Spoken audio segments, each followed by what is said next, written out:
如果你最近有关注英国地下音乐，一定会注意到一个戴着面罩、极度神秘，却一出声音就会让人家过耳不忘的名字 SDK。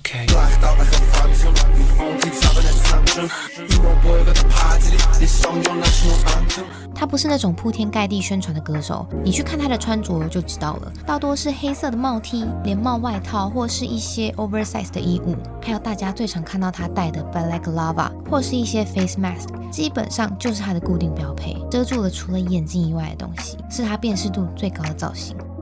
SDK 来自英国 Liverpool， 是今年 UK 地下圈子里面快速崛起的新生代歌手。他的真实年龄还有他的私人背景几乎没有公开，这种高度保留个人设定，反而让他在音乐市场里面形成了鲜明的辨识度。他的音乐风格以 UK Rap、Hip Hop 为核心，结合了 Trap、Cloud Rap 还有 Jerk 节奏结构，再搭配他非常标志性的 Scouse 口音。This man order in this conversation. Can I get a chicken and a can of Coke? I want some curry sauce, please. 他的代表作 Phantom 是他声量全面爆发的关键作品，在抖音还有各大串流平台里面快速的扩散，成功打开了国际听众的市场。后续像是 For Ross、LV Scandals 也被视为他风格成熟的重要节点。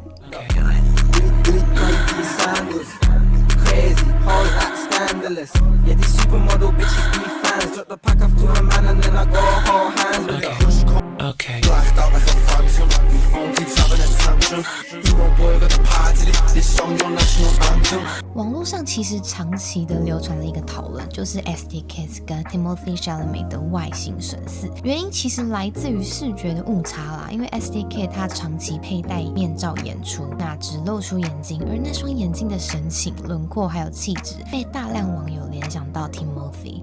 这个话题甚至延烧到主流媒体，到 Timothée 本人也曾经用 emoji 回应，让整件事情看起来又更可疑，更像都市传说。Go on.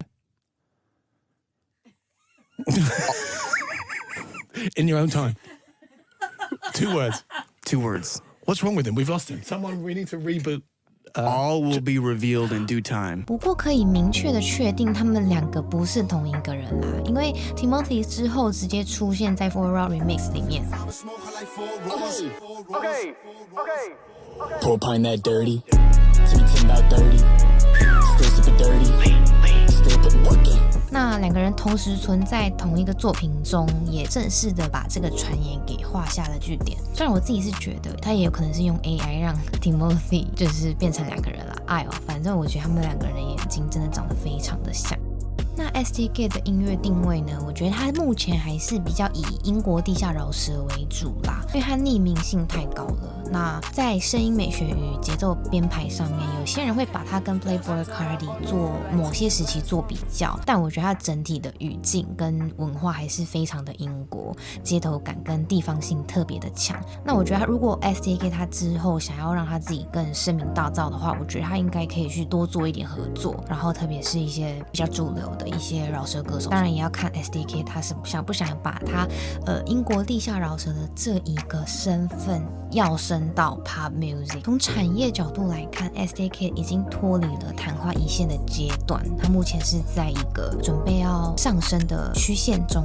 那神秘人的人设不但没有成为限制，反而成为了他品牌的资产。在注意力经济的时代，这种留白的策略我觉得非常有市场价值。如果未来他持续拓展国际合作，甚至进入影视、时尚或者是配乐的领域的话，那我觉得他在潮流文化中的位置会更稳定。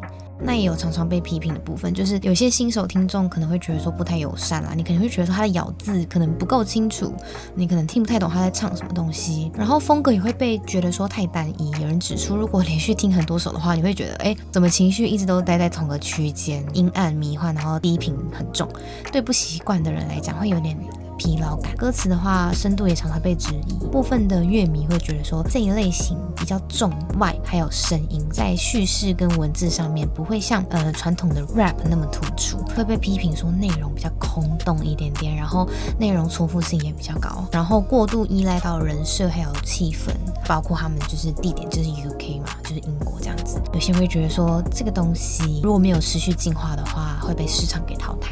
那今天关于 SDK 的介绍就介绍到这边啦，篇幅来说会是比较少一点点，因为上一期做泰拉的时候，我觉得成绩没有很好，所以我打算呢把篇幅再缩小一点点，看点阅率会不会变高，然后让我之后有动力去做更多歌手的一些介绍。好，今天就到这边。